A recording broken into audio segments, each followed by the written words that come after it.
A few thoughts on the sermon title, The First Thing. This pandemic, I think, has forced many of us to do things for the first time. Things that we were not prepared for and things that we often could not imagine doing. I think we find ourselves again in doing things for the first time, and that is getting through the pandemic, seeing light at the end of the tunnel. This morning, before we started the service, as people were checking in and logging on, the conversation was about, to a great deal about getting vaccinated. And people were sharing their stories. The average age of the participants at that stage was in the category where they would be getting vaccinations. And people were sharing their stories about getting vaccinated. And you could sense the feeling of hope, of light emerging, light at the end of a very dark tunnel. But we're working through this for the first time as individuals and as a church and as a community and a nation and probably humanity. And we're fortunate in the US, naturally, that even though we didn't do too well with the pandemic and we suffered terrible loss and are still suffering too many deaths per day, that we are fortunate to be getting vaccinated. I think one thing that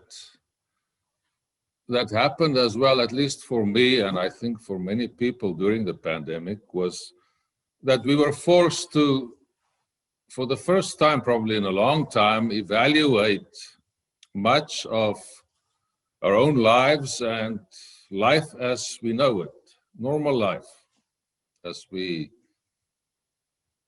didn't refer to it then because it was so obvious this is life. But now in this different era, we know that is what we refer to as normalcy or normal life. And I think we became aware of many things. And quite often for me, the biggest realization was that there are so many simple things that are not insignificant.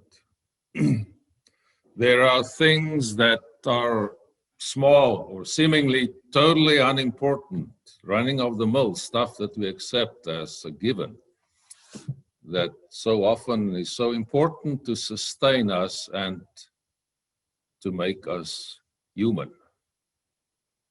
One thing I think the pandemic also taught us, if not as individuals, but then as humanity, is that we are not nearly as clever as we thought and not nearly as secure as we thought. It brought that message to us, the pandemic, I think, in a quite undiplomatic and a very direct way. And one thing that perhaps sums it up for me, this forceful message that we are not so on top of our game as we thought, is when we look at a virus, and this COVID-19 virus, I read a line somewhere for somebody trying to bring this home to us. He brought it home to me when he said, all the virus, the total virus population, if you can call it that, on the planet today, can fit into a regular size soda can. And then there's some space left over.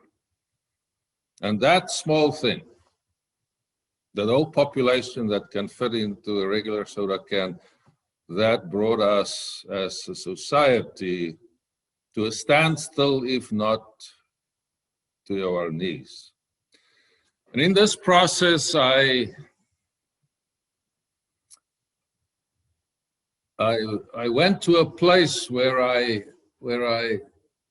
was thinking perhaps in a more foundational way than I have for a long time. And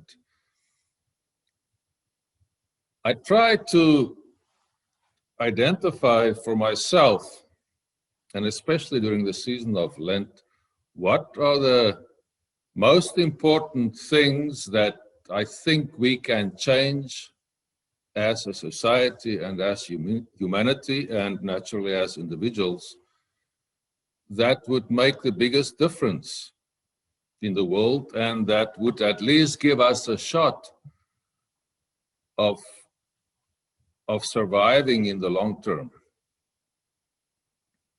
What can we do? What can we change so that we do not write ourselves and probably a lot of other life forms out of the story? And I forced myself to narrow it down to three things. And today I'm talking about the first thing. The three things that I identified was arrogance. The second was greed. And the third was selfishness. That's what I came up with. And as I've said, the sermon title refers to the first of these three that I want to dwell on with you over the next 3 Sundays.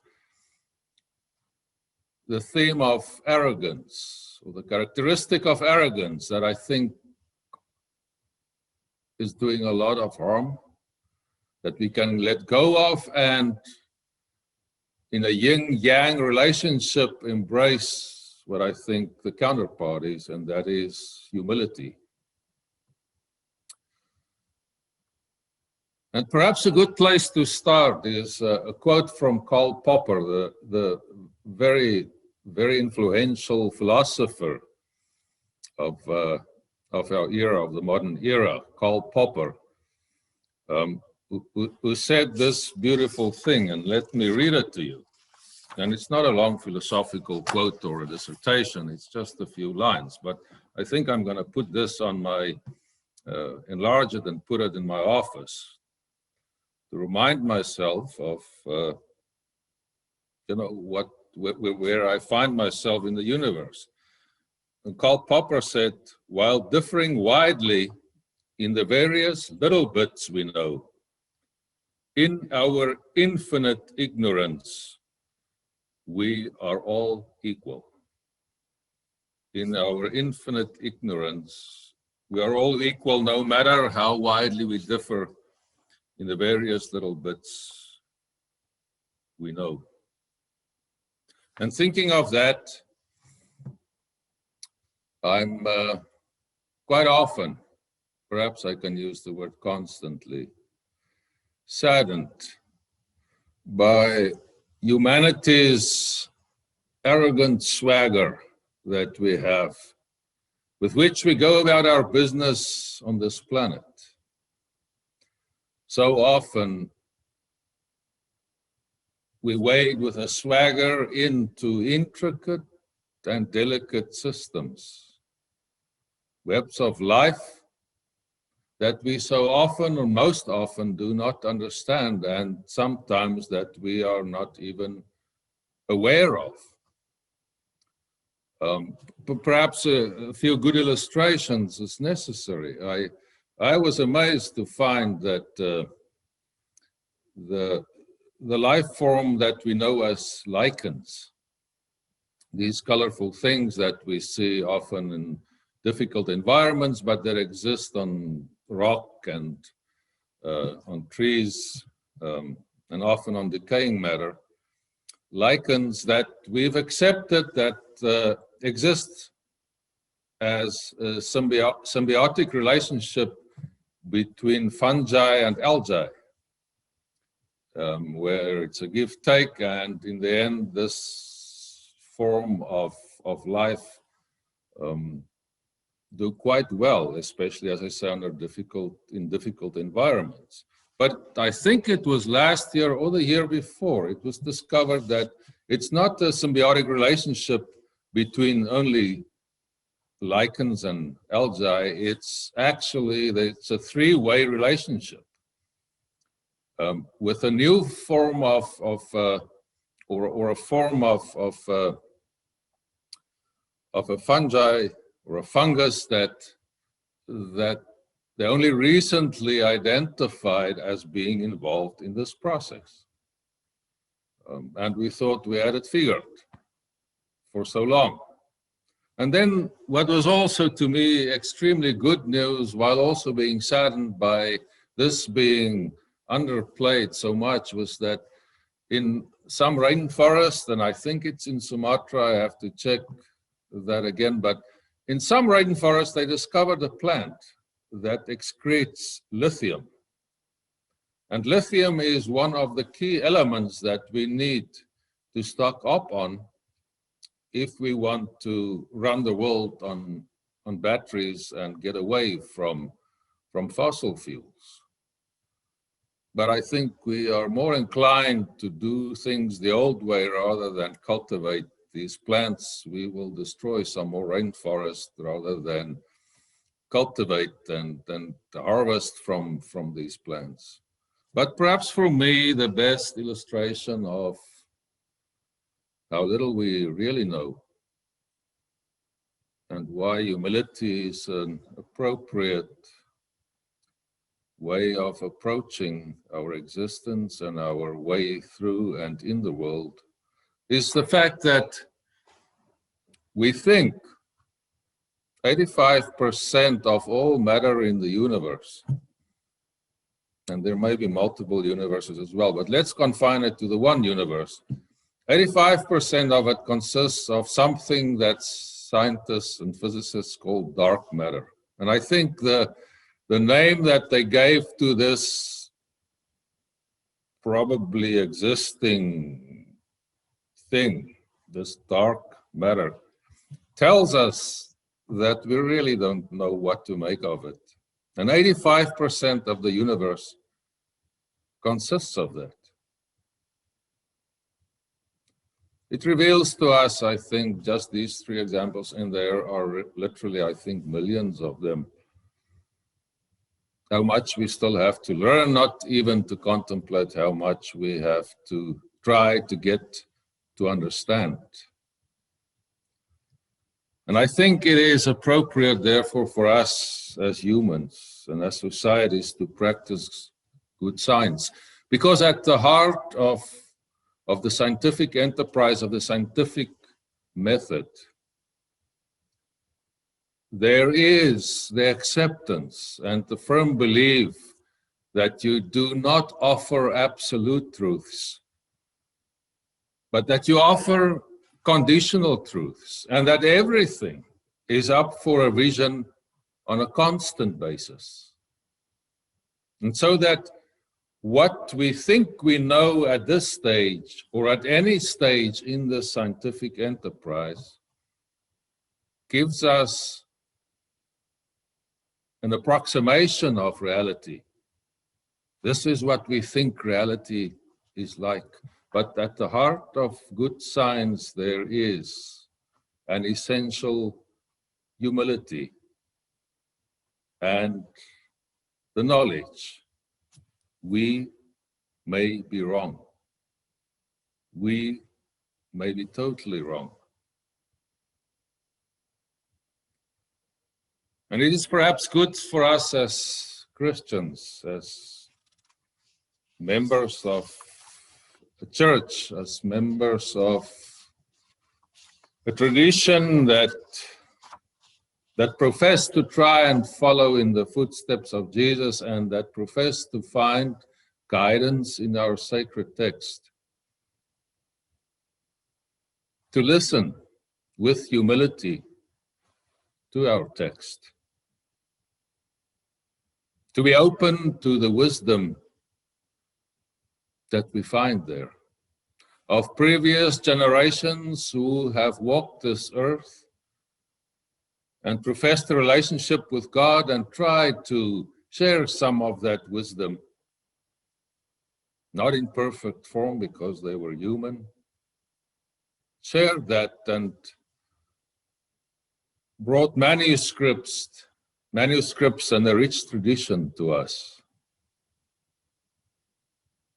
I think it is appropriate for us to listen to that also with humility, to let this text speak to us and not, as we have done too often, to try and dictate to the text and say, this is what you should say because I want this to be the truth.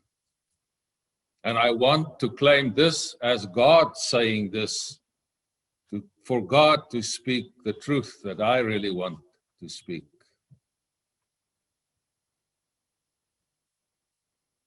That humility, that essential humility as people inhabiting the earth and journeying together into the future, is a constant theme in our sacred text. We find it in the narratives of the patriarchs. We find it in the words of the prophets. We find it especially in the wisdom literature, whether it's the conventional wisdom of Proverbs, or the wisdom of Job, or the wisdom of Ecclesiastes, for instance. We find it also expressed in the words that testifies, and we can find it in the book of Matthew, where the book speaks about Jesus entering Jerusalem, which we will celebrate on Palm Sunday, a month from now, where it is described that the king enters the city on a donkey, a humble animal entering in a humble spirit.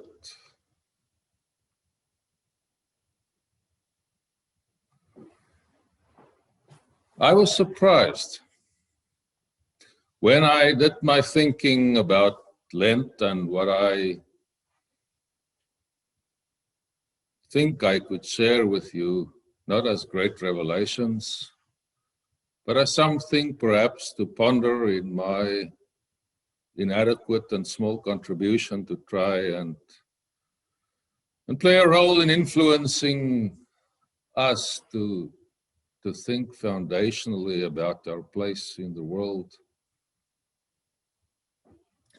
To find that Gus or Gustav Speth, a name that I didn't know, but that I discovered in Jim Mantell's book on climate change, one quote there, that Speth, who is a renowned environmentalist and also a professor that taught law and worked on UN programs and in UN and US government programs as well, that he also identified the same themes as important. And I'm going to read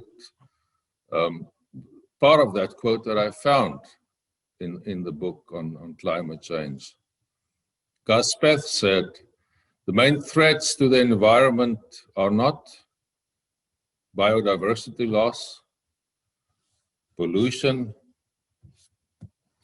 and climate change.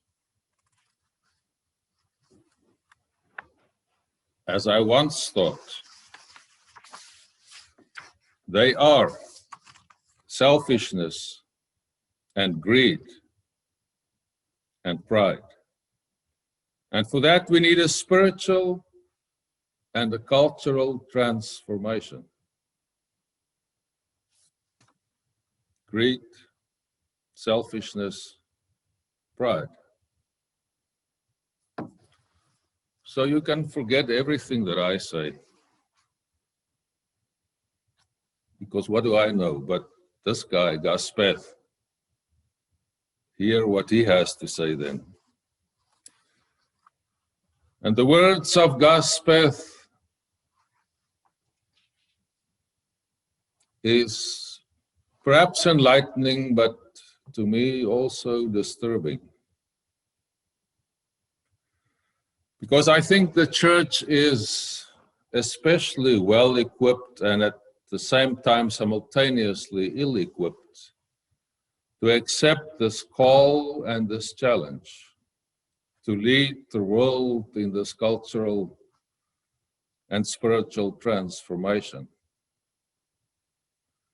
I think there's a lot of learning for us to do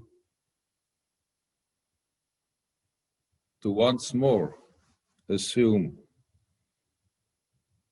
the cloak of being of service,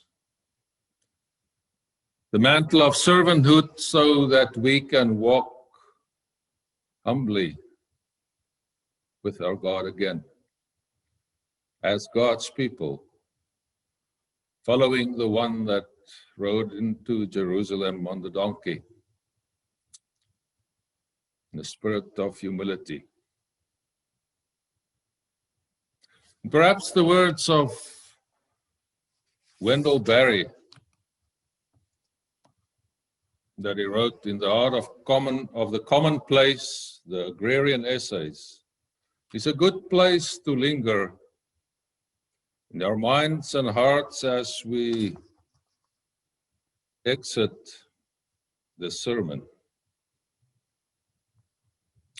Wendell Berry said,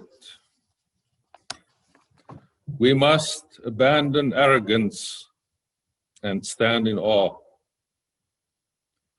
We must recover the sense of the majesty of creation and the ability to be worshipful in its presence. For I do not doubt that it is only in the condition of humility and reverence before the world that our species will be able to remain in it. Let us with humility remember that first thing." Amen.